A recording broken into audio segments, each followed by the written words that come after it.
Loué soit Jésus-Christ. Réponse du père François Tournebise, jésuite, aux hérétiques conditionnalistes, ceux qui essaient de défendre l'hérésie du conditionnalisme, et en particulier, puisque cette vidéo est tournée en octobre 2018 et qu'en 2017, un Français, Michel Fromager, a publié un livre aux éditions de l'Harmattan, L'Enfer introuvable, L'Enfer introuvable, c'est le début du titre. Donc je vais lire, je vais vous donner les arguments du père François Tournebise pour répondre au conditionnalisme que Michel Fromager défend dans son livre. Il y a 6 points que développe le père Tournebise. Je commence par le 3e. Les 2 premiers, c'est sur la philosophie et l'immortalité de l'âme. Je les lirai à la fin, j'en parlerai à la fin de la vidéo. Là, on est page 42, c'est le 3e point. La plupart des conditionnalistes, il est vrai, sont plus soucieux de mettre leur opinion d'accord avec l'écriture sainte que de la concilier avec la métaphysique. Ils entassent texte sur texte pour montrer que nulle part dans la Bible, il n'est question de peines éternelles et que l'anéantissement des pécheurs incorrigibles est au contraire un dogme révélé.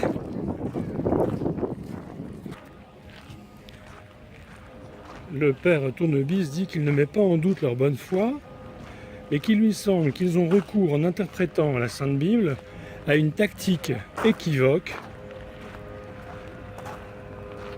Ils disent par exemple, les conditionnalistes, que nous ne pouvons rien conclure contre leur opposition, du texte de saint Matthieu, je cite, « Allez, maudits au feu éternel ». Fin de citation. Et ils citent plusieurs passages des Saintes Écritures où le mot « éternel » n'exprime pas une durée sans fin. On peut reconnaître que ce terme, quelle que soit d'ailleurs la langue dans laquelle on le formule, ne signifie pas nécessairement, dans tous les textes où il se rencontre, une durée sans limite. Comme la plupart des expressions, son sens, bon là on parle du mot « éternel », comme la plupart des expressions, son sens propre se restreint ou s'étend selon la nature des objets auxquels on l'applique. Le mot éternel a un sens qui se restreint ou qui s'étend selon la nature des objets auxquels on l'applique. Selon la nature des objets pour lesquels on utilise ce mot éternel, pour les désigner. Attribué à Dieu, il signifie une durée sans commencement ni fin, dont tous les points sont ramassés à la fois en un perpétuel présent. Mais énoncé d'une institution, on parle d'éternel pour parler d'une institution humaine ou d'un événement enfermé dans un ordre de choses que nous savons, d'autre part, condamné à périr. Ce mot éternel ne peut garder toute l'ampleur de sa signification. Il ne dénote qu'un laps de temps plus ou moins long, mais destiné à finir, ou bien encore une action dont le résultat est irréparable et par conséquent sans fin. Entre ces deux sens, il en est un autre qui vient tout d'abord et naturellement à l'esprit. À ce nom d'éternité, avec ce mot éternité, on songe tout de suite à une durée qui se poursuivra par-delà les siècles et n'aura pas de terme, n'aura pas de fin. C'est aussi le sens étymologique, resté identique sous la variété des idiomes. Toujours avec ce mot éternité, il se révèle une idée de perpétuité, puisque telle est bien l'acception du mot éternel, il serait déraisonnable de ne pas la conserver quand des motifs sérieux ne s'y opposent pas. Prétendre que dans tel passage, la signification d'un terme est douteuse par ce fait seul qu'il n'offre pas partout où il est employé le même sens, n'est-ce pas comme si l'on disait les mots Dieu ou esprit ont souvent un sens restreint ou figuré, donc, à proprement parler, ils ne désignent pas le Créateur ou une substance immatérielle.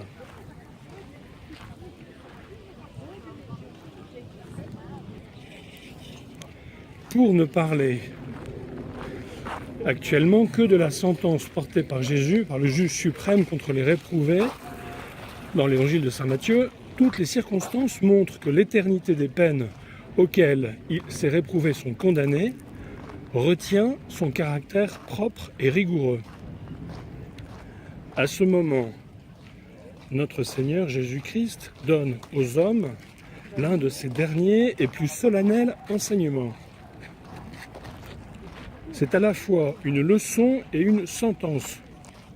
Les termes doivent donc être précis et ne pas prêter à l'équivoque. Toute cause d'erreur aurait sur la vie morale du genre humain un retentissement catastrophique, mortifère, dont le contre-coup se prolongerait par-delà ce monde.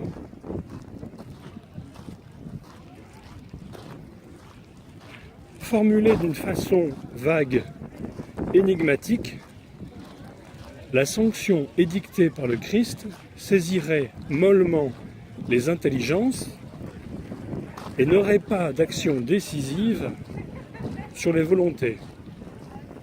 Elle ressemblerait à ces lois d'un autre âge dont la teneur, à force d'être tourmentée et interprétée en sens inverse, a perdu toute signification précise. Le contexte du passage discuté, loin d'en limiter, on parle donc de Matthieu 24, le jugement dernier entre les boucs, entre les brebis et les boucs, entre les élus et les damnés. Loin d'en limiter le sens, le reproduit nettement dans toute son étendue. Tel est l'arrêt du juge, telle son exécution. Et les damnés, je cite, iront au supplice éternel. Fin de citation. Sur ce nouveau texte, nos adversaires, c'est-à-dire là les conditionnalistes comme Michel Fromager, dissertent fort savamment, sans faire avancer d'un pas leur cause. Le mot grec kolasis, K-O-L-A-S-I-S, est plus rigoureusement traduit, prétendent-ils, par châtiment que par supplice ou souffrance. Je cite, « Il implique l'idée de correction, c'est un moyen de réforme ». Fin de citation. Ça doit être une citation d'un conditionnaliste. Comme j'applique les arguments du père François Tournebise aux conditionnalistes en général et aussi à Michel Fromager, certains arguments ne concernent pas tout à fait le détail précis de Michel Fromager. Par exemple, je ne sais pas si dans son livre, il use cet argument sur la traduction du mot grec kolasis.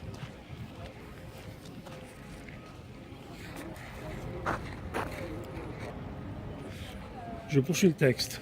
Or, ce dessein, on parlait de ce dessein de correction, ce moyen de réforme, or ce dessein, les peines éternelles ne les réalisent pas. Voilà une objection qui, de toute manière, se retourne contre ses auteurs. À quelle fin répondent les châtiments de la vie future? Nous l'examinerons un peu plus loin. Il nous suffit simplement d'observer que si le législateur vise uniquement à corriger le coupable, ce n'est pas en anéantissant le coupable qu'il va l'améliorer. Voici d'ailleurs d'autres phases du contexte d'où jaillit sur notre thèse une nouvelle lumière. Remarquez bien que la sentence de Jésus est double. Il maudit les pécheurs et bénit les justes. Aux uns, il fixe la durée de leur tourment, aux autres, celle de leur bonheur, en employant le même mot éternel. Le parallélisme est incontestable. Or, tous les chrétiens l'avouent, c'est bien la félicité sans fin qui est accordée aux élus. Par quelle inconséquence le malheur des méchants aurait-il un terme? Prétendre avec le chanoine Farrar, F-A-2-R-A-R, donc ça doit être un conditionnaliste, que ce rapprochement est un jeu futile mis entre guillemets, c'est une citation, que tous les grands hommes des premiers siècles l'ont dédaigné, fin de citation.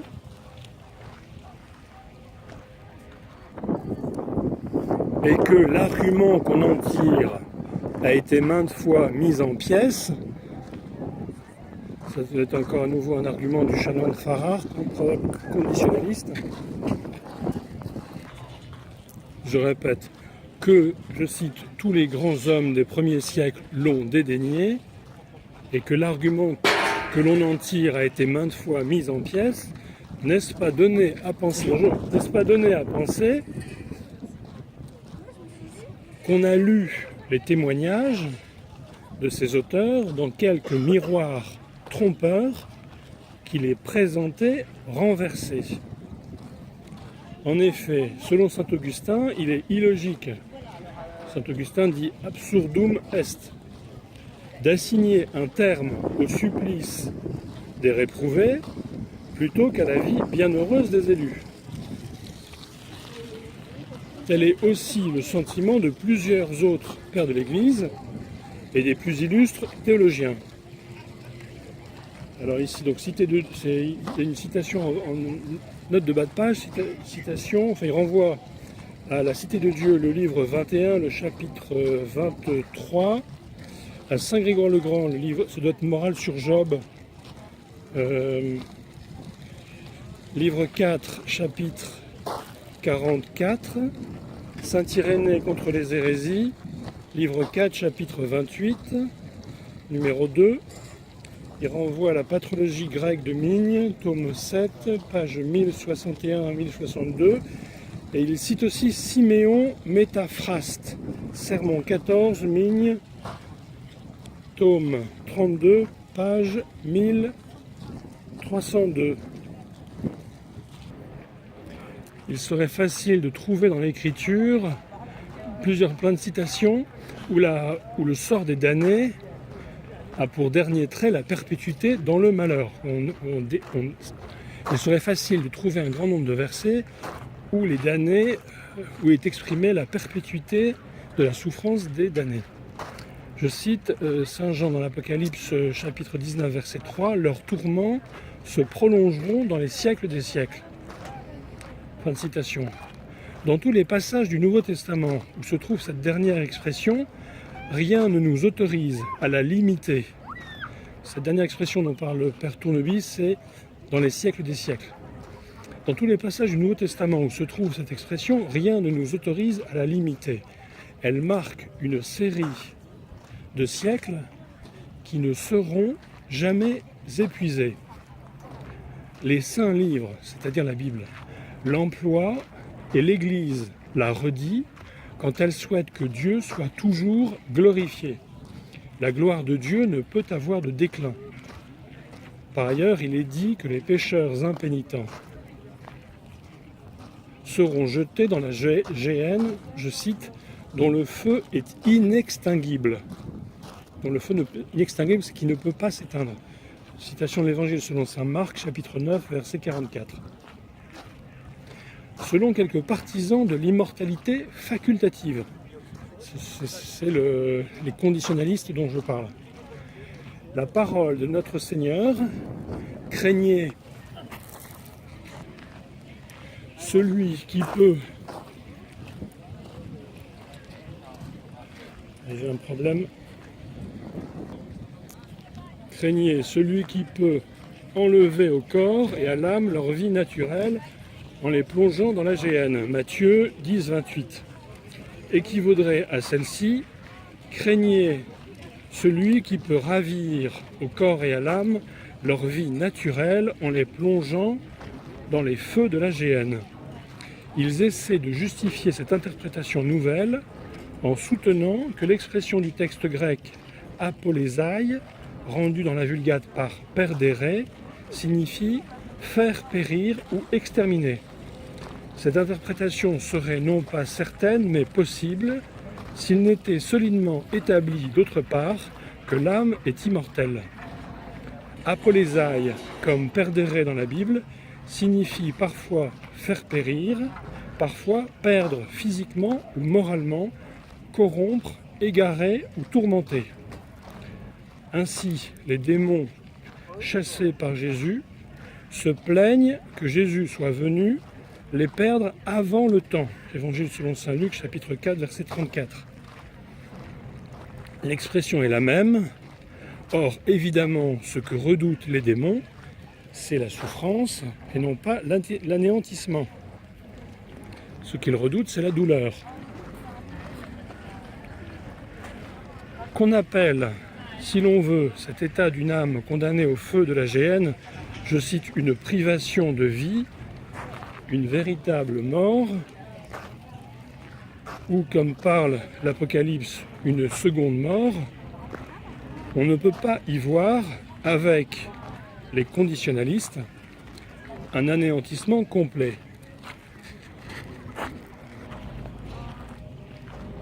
Mourir, en effet, a bien des sens. À chaque principe de vie dont nous sommes dépouillés correspond un certain genre de mort. Le composé humain perd sa vie naturelle quand se rompent les liens de l'âme et du corps. L'âme meurt à la vie divine quand elle perd la grâce sanctifiante et ce dépouillement est définitif, irréparable. C'est vraiment, selon l'expression de saint Jean dans l'Apocalypse chapitre 2, verset 11, une seconde mort. Quant au tribunal du Christ, elle a été condamnée. Oui, c'est une mort, et la plus désolante des morts qu'il se puisse imaginer, d'être séparé de la source du bonheur, de sentir toutes ses facultés, toute sa puissance d'aimer, impitoyablement refoulé, sans pouvoir s'élancer vers son objet, de se voir en un mot voué à un supplice sans fin, celui dont l'esprit est agité par le doute, celui dont le cœur est meurtri et saigne, ne dit-il pas « Vivre ainsi est une véritable mort ». Car ils seront, dit saint Jean, tourmentés jour et nuit dans les siècles des siècles. Apocalypse chapitre 20, verset 10.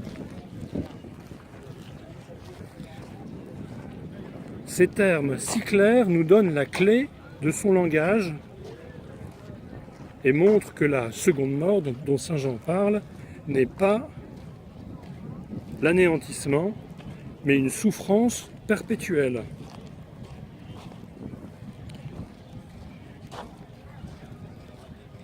Cette mort seconde, Tertullien l'appelle une mort sans fin.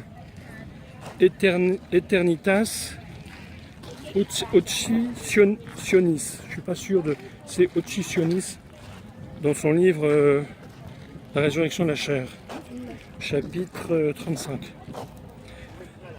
Des témoignages des écrivains inspirés, les conditionnalistes en appellent au Père de l'Église. C'est-à-dire qu'après avoir entassé texte sur texte de la Bible, c'est le cas d'ailleurs de Michel Fromager, il cite aussi les pères de l'Église, les premiers pères de l'Église.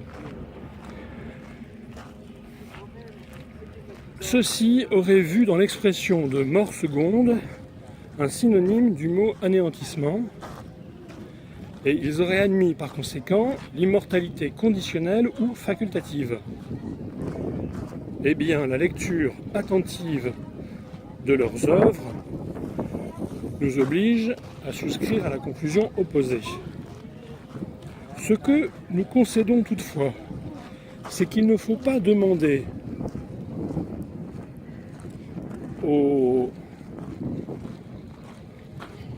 plus anciens apologistes chrétiens des traités didactiques sur la nature et la durée des peines de l'enfer. Leur but n'est pas d'exposer dans tous ses détails le je crois en Dieu catholique, le credo catholique. Mais le but des premiers pères de l'Église était de prouver les grands faits sur lesquels s'appuie la divinité de la religion. Leur but était de consoler leurs frères persécutés par la perspective d'une glorieuse résurrection. Quant aux autres vérités de la foi, c'était le cours des circonstances à l'occasion des contestations par les hérétiques, par exemple. Ces contestations, ces critiques devaient amener les défenseurs de l'Église à mieux préciser ces notions, ou ces termes. Et puis, les premiers pères de l'Église, c'était une époque où, en révélant indiscrètement les mystères de leur foi, ils signaient avec leur arrêt de mort celui de leurs frères. Et ils livraient du même coup leur croyance aux railleries des païens. De cette loi du secret de la primitive Église, il résultait forcément quelques vagues dans l'énoncé de certains dogmes. Clément d'Alexandrie, dans ses Stromates, lui, 7, alors est-ce que c'est livre 7, paragraphe 18 ou chapitre 7, paragraphe 18, je ne sais pas, Stromate 7, 18, déclare qu'il ne sera compris que des initiés. Les catéchumènes, ceux qui se préparaient au baptême, achevaient de s'instruire des vérités de la foi par l'enseignement oral, qui se transmettait parallèlement à l'enseignement écrit. Donc il n'y a pas lieu de s'étonner de trouver chez quelques pères de l'Église des expressions qui, au premier regard, semblent suspectes du genre, je cite, « l'âme n'est pas naturellement immortelle ». Fin de citation. Autre citation, « elle ne subsiste que dans la mesure où Dieu le veut ». Fin de citation. Est-elle ingrate ? Je cite, « le don de la vie lui sera retiré ». Fin de citation. Ou encore, « l'immortalité n'est pas inhérente à notre nature ». Fin de citation.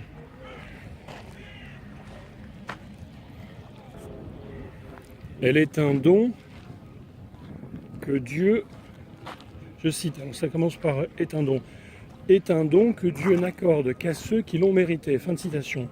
Quant aux méchants, ouvrez les guillemets, ils seront un jour détruits. Fermez les guillemets.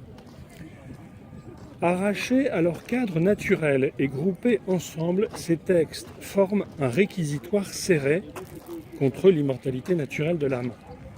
Mais remettons à leur place, puis rapprochons les uns des autres tous les passages qui traitent de la nature de l'âme et des peines dues au péché mortel. Au bout de cette enquête, les formules énoncées plus haut ne nous présenteront plus le même sens. Et nous constaterons que leurs auteurs, loin de nier l'éternité des peines, l'affirment d'une voix presque unanime. Ils menacent les criminels d'une mort qu'ils nomment seconde et éternelle, mais ce qu'ils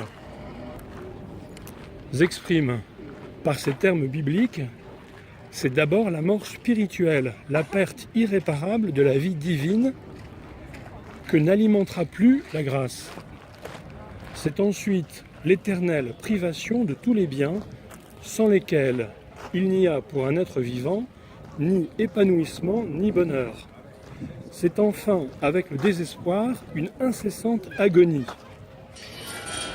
Pas plus que Saint Jean l'apôtre et Saint Paul, les pères de l'Église n'ont vu dans la mort, entre guillemets, seconde et, entre guillemets, éternelle, l'extinction de la vie naturelle. Au surplus, ce mot vague en lui-même, d'autres termes le précisent d'ordinaire et lui donnent le sens que nous venons d'indiquer. Saint Clément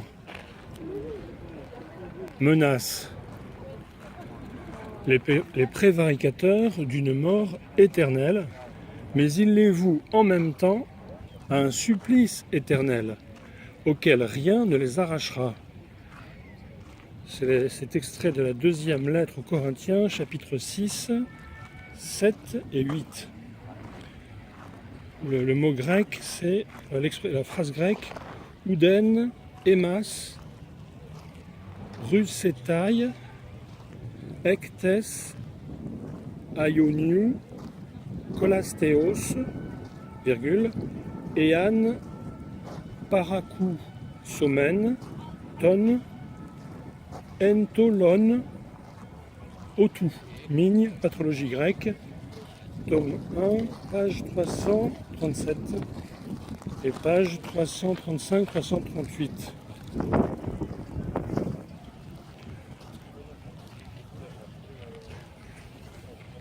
La nature de cette mort est encore plus nettement exprimée dans les lettres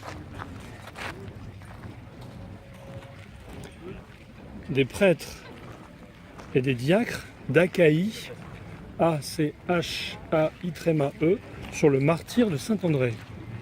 Au peuple qui veut l'arracher de sa prison, le martyr répond, je cite, « Il faut craindre non cette mort temporaire, mais celle qui n'a pas de fin. » Fin de citation. Son propre supplice, dit Saint-André au président Égée, ne durera qu'un instant, mais celui de son juge, ouvrez la citation, au cours de siècles infinis, ne cessera pas. Je vais redire cette phrase parce qu'il y a du vent et je suis désolé, ça doit être désagréable à écouter. Donc on est dans le témoignage de Saint-André qui est martyrisé et qui dit à son juge, il faut craindre cette mort temporaire. Il ne faut pas craindre cette mort temporaire, mais il faut craindre la mort qui n'aura pas de fin. Et il dit au président Égée que le propre supplice d'André ne durera qu'un instant, mais celui de son juge ne cessera pas au cours des siècles infinis. Et Tournebise donne une référence dans Migne, tome 2, page 12, 1230 et 1235. Alors Tournebise dit page, est-ce que c'est colonne ou est-ce que c'est simplement page, je ne sais pas. Là on passe au 6e point de son chapitre pour répondre aux conditionnalistes. Il va citer ce qu'on trouve chez les païens, chez les philosophes, par exemple Platon dans le Gorgias. Ainsi, la tradition chrétienne fait écho à l'écriture. C'est encore le même dogme de l'éternité de l'enfer qu'on retrouve avec des formules diverses aux premières pages des plus anciennes annales et aujourd'hui encore sous les débris des plus vieilles civilisations. Ici, un scélérat roule un rocher qui toujours retombe. Ça, j'ai l'impression que ça renvoie à Sisyphe. Là se tient un criminel éternellement altéré qui a soif continuellement. Les lèvres tendues vers une onde fuyante qu'elles n'atteindront jamais, que ces lèvres ne pourra jamais boire. Ailleurs, c'est un impie dont les entrailles renaissent à mesure qu'elles sont déchirées.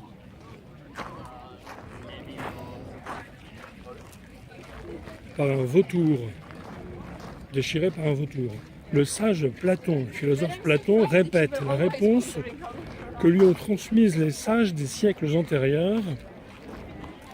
Je cite, « Ceux, dit-il, qui ont atteint les dernières limites de l'injustice et sont de ce chef incorrigible, ne retirent aucun avantage personnel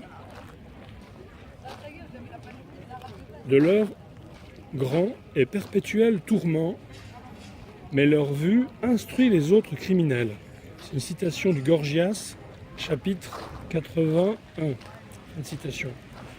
Encore une fois, d'où vient cet accord de la légende avec l'histoire, de l'instinct populaire avec la conscience, une croyance si universelle dont la force d'expansion est incompressible, n'a d'autre raison d'être que l'énergie et la constance de la vérité.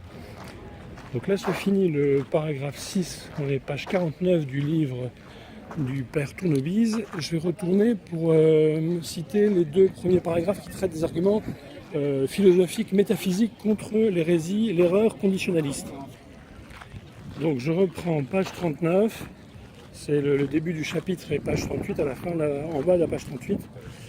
Donc je pense que vous aurez les photos sur le site Jésus, les photos des pages, les scans des pages de ce livre qui a été imprimé en 1899 chez l'éditeur Blue et Ramet, je crois, à Paris, sur le site jésusmarie.com.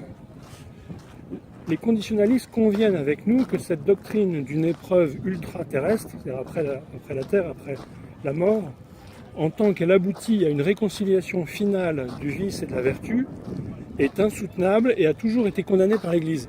Là, il fait référence à l'apocatastase,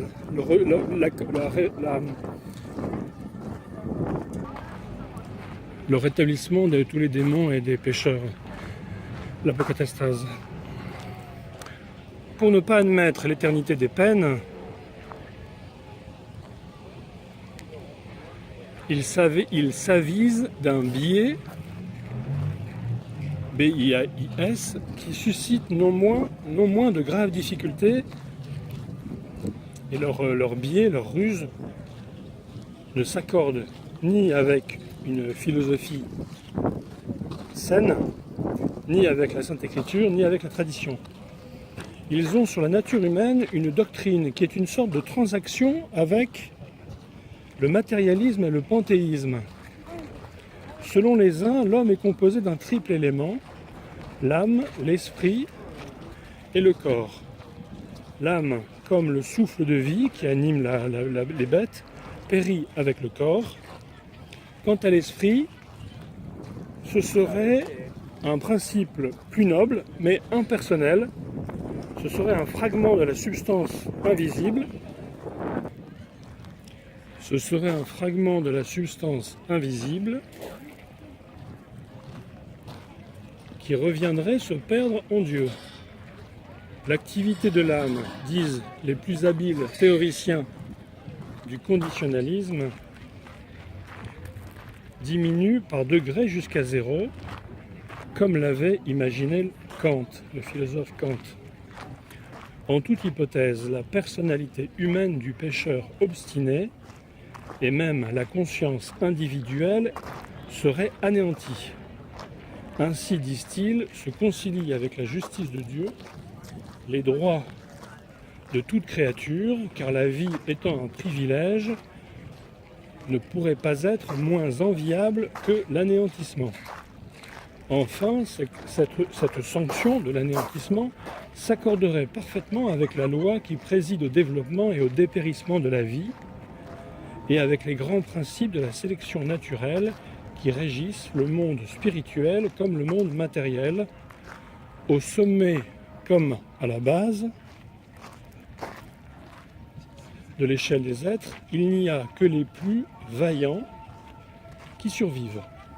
Quant à vivre perpétuellement, concluent des théologiens protestants, nul ne le peut s'il n'est uni au Christ. Voilà dans ses principaux traits toute la philosophie des conditionnalistes. À leur point de départ, ils nient la simplicité et la spiritualité de l'âme. Ils ne réfléchissent donc pas sur leurs pensées, leurs plaisirs, leurs douleurs. Ils ne comparent donc pas leurs états d'âme dans le passé avec ceux qu'ils éprouvent dans le présent.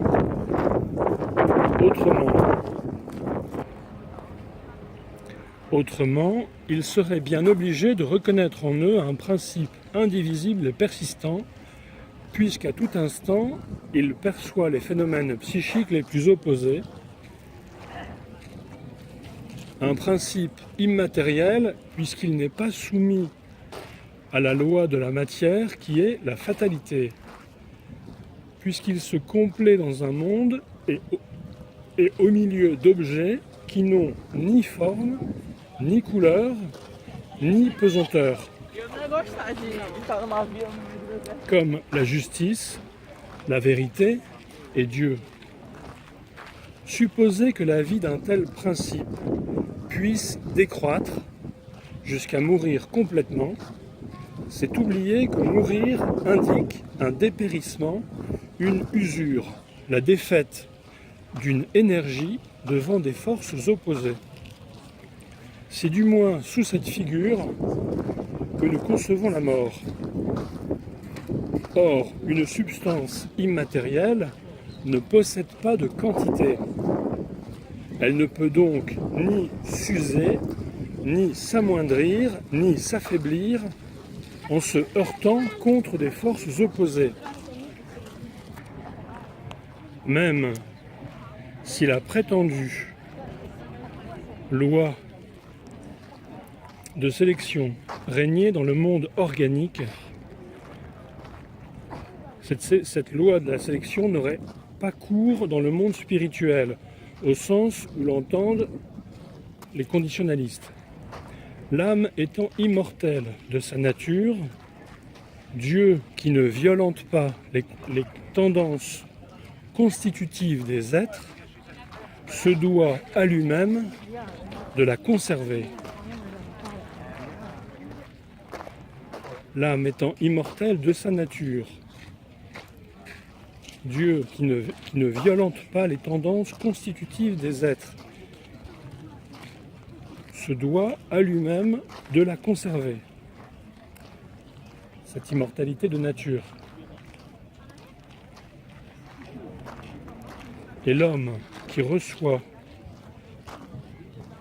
le don d'une vie impérissable n'a pas le droit de la rejeter.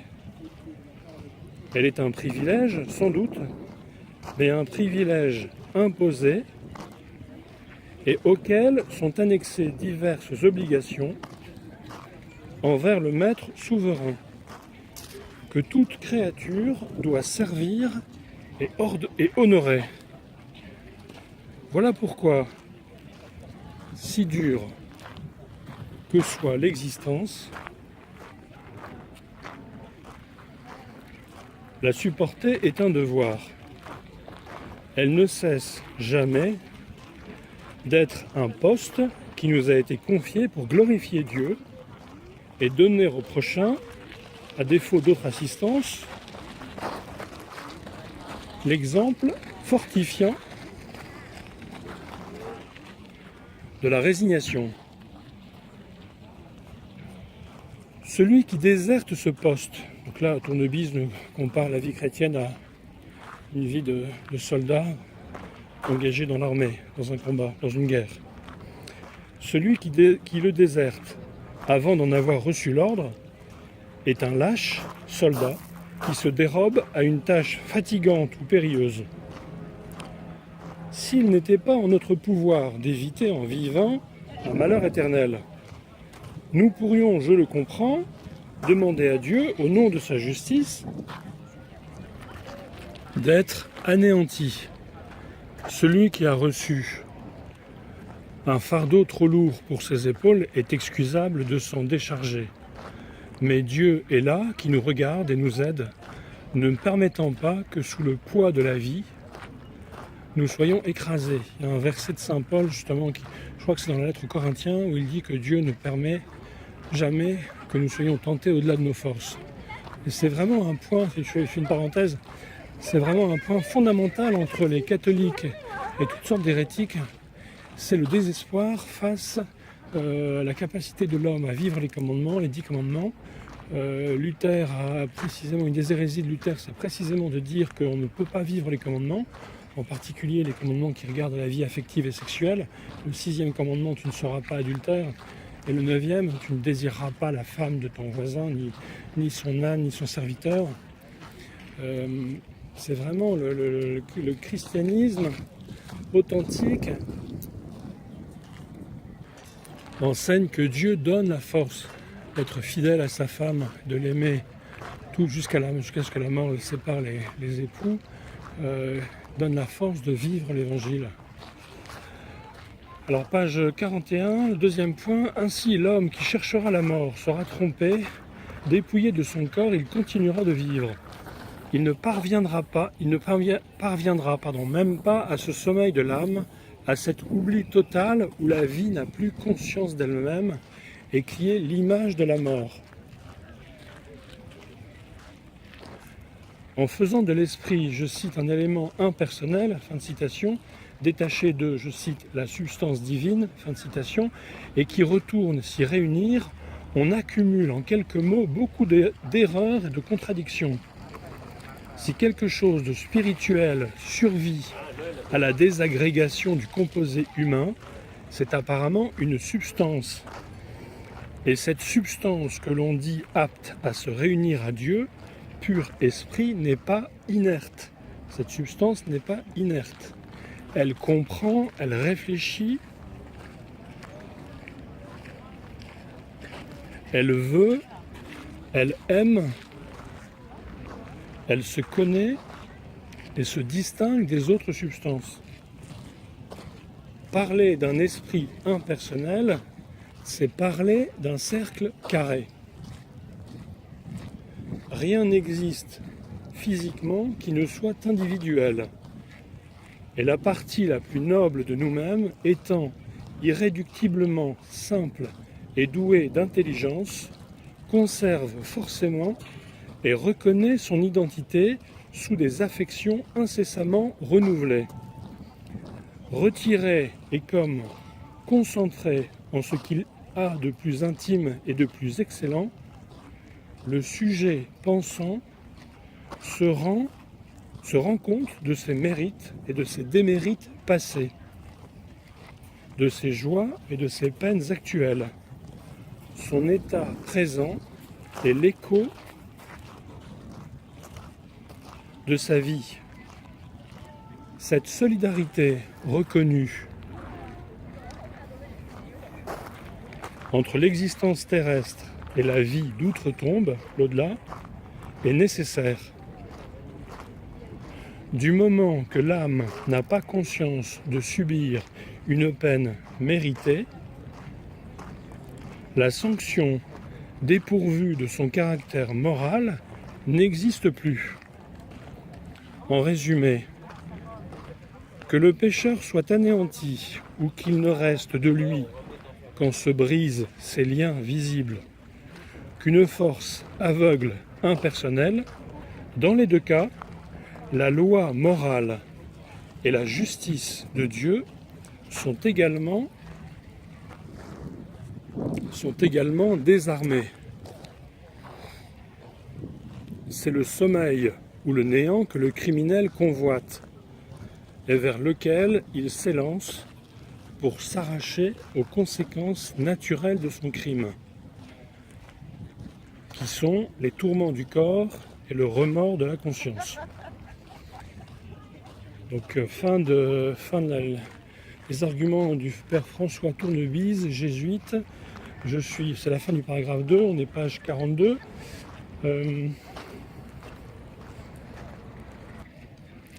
Donc je vous ai lu en paraphrasant parfois, en déformant un petit peu, en actualisant les pages 39 à 49 du livre du père François Tournebise, jésuite.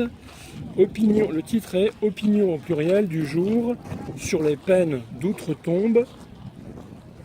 En dessous, en sous-titre, il est marqué « Feu métaphorique, universalisme ».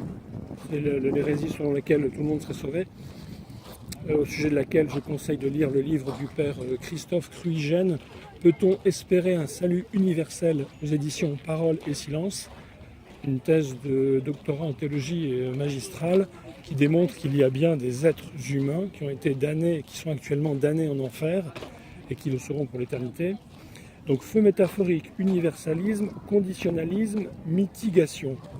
Édition Blood et Barral, 1899 à Paris. Vidéo faite pour jésusmarie.com.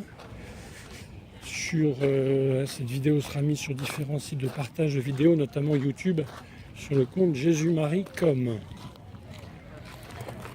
Et le texte de François Tournebise, dans le domaine public, il est mort depuis très longtemps.